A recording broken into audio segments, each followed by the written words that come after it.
Welcome back to SnowRunner, y'all, and this is the new Kenworth 963. Now, I am playing the public test server, which is a way that you can check out upcoming DLC content ahead of release if you own the PC version of SnowRunner through the Epic Games Store. Now, this truck is my favorite truck that they've ever put in the game. I think it's absolutely incredible. Do I care that there are other trucks that are objectively better? No, because this truck just absolutely, it speaks to the part of me that just appreciates massive amounts of, like, just excess in a truck. Like, this is so over the top, it's so insane, it's so crazy that you really can't get, in my mind at least, you can't get any more wild than this thing right here. Now, are there other trucks out there in the real world that are crazier than this thing? Sure there are. But in terms of SnowRunner vanilla trucks, I mean, come on. Now, obviously, there are going to be some 8x8s and stuff like that that are going to maybe have more options in terms of, like, I don't know, wheel and tire packages, or maybe they can do a little bit better on certain off-road situations. I don't care. I love this thing from a capability standpoint, an aesthetic standpoint, every last little detail. And without any more rambling on, let me go ahead and fire it up. I'll show you all the interior real quick. Then we'll get it into the garage and customize it. And then we'll take it back out of the garage again, take it for a drive, and see what it's all about. So let's go ahead and get inside this thing and fire it up real quick.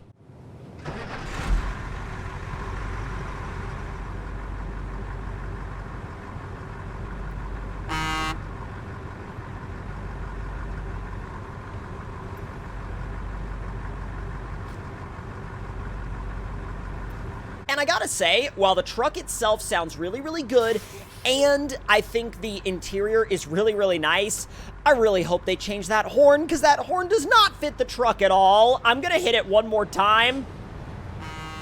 No! No! That's all I've gotta say about that horn. No!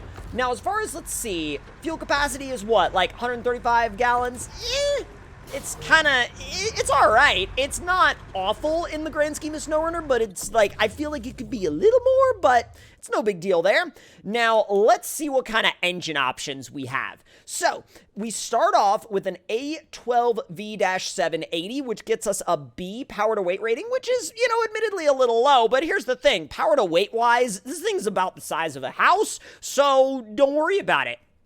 Then we have the A12V 850TTA, which leaves us at a B for power to weight, but bumps us up to an A in terms of durability. Then we have the H6 15-liter Wanderer. Now, the 15-liter Wanderer bumps us up again in durability to an A, and bumps us up in power to weight also to an A, which is really high for something this big, I think. So we're going to put that in there. Now, we've got a special gearbox, a fine-tuned gearbox, a high-range gearbox, and a advanced special gearbox.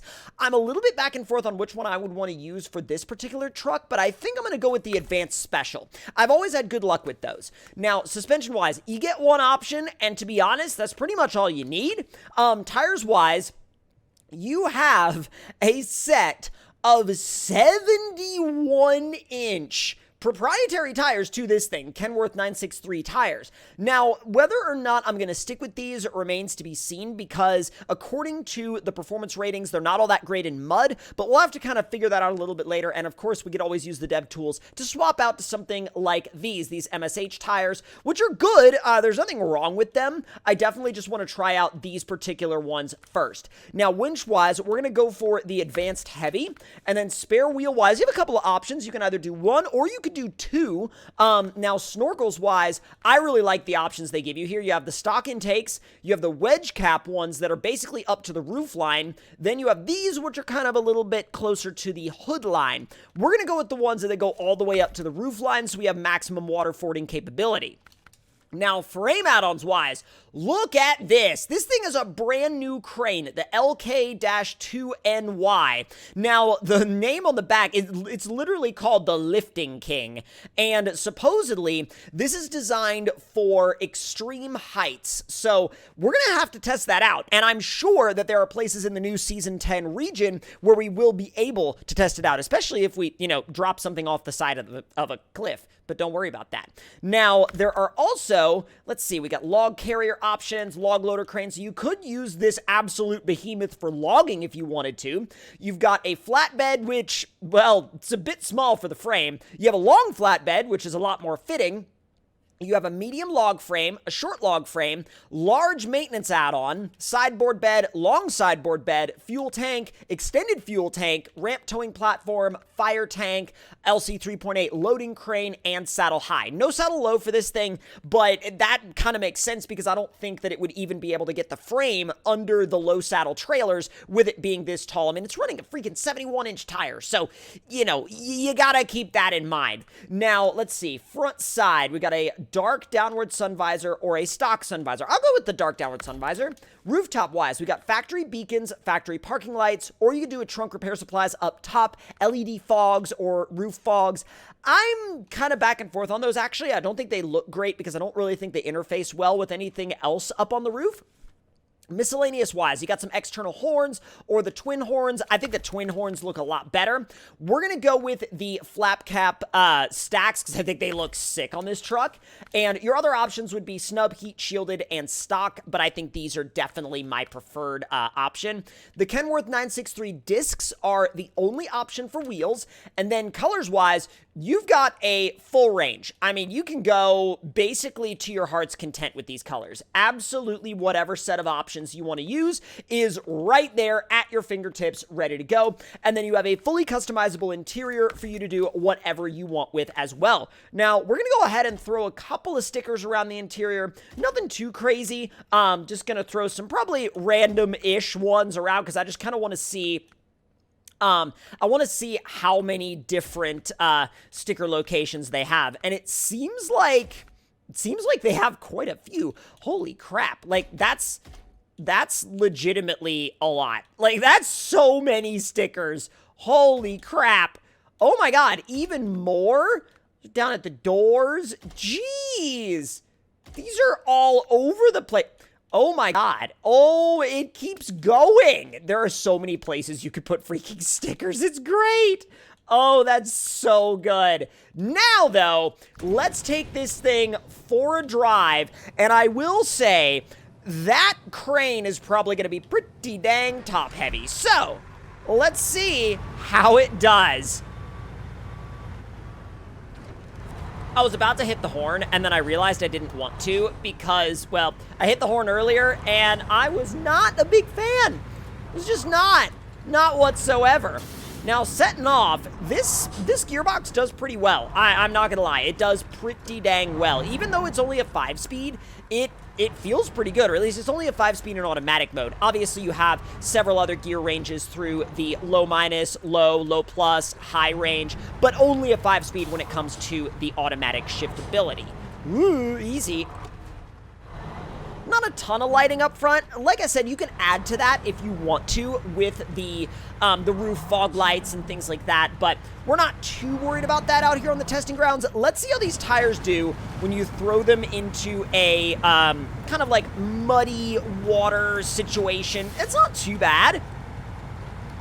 Nice thing is, since the diff lock is always on, you can just, you know, engage the all-wheel drive and drive it in high with the lockers on if you want to, which is going to be a massive advantage if you ever want to drive this thing through, like, you know, through mud or something. That was dumb. I don't know why I didn't think that was going to be the outcome of that. That was so dumb. And let's just say that you don't want to know how long it took to get this back onto its wheels. It took way longer than, like, any other vanilla truck that I've ever had to actually flip back onto its wheels. This was harder to get back onto its wheels than, like, the giant cat dump truck. Like, this thing was actually legitimately difficult to get, you know, back upright again. Either way, as long as you know, don't flip it over, you're fine.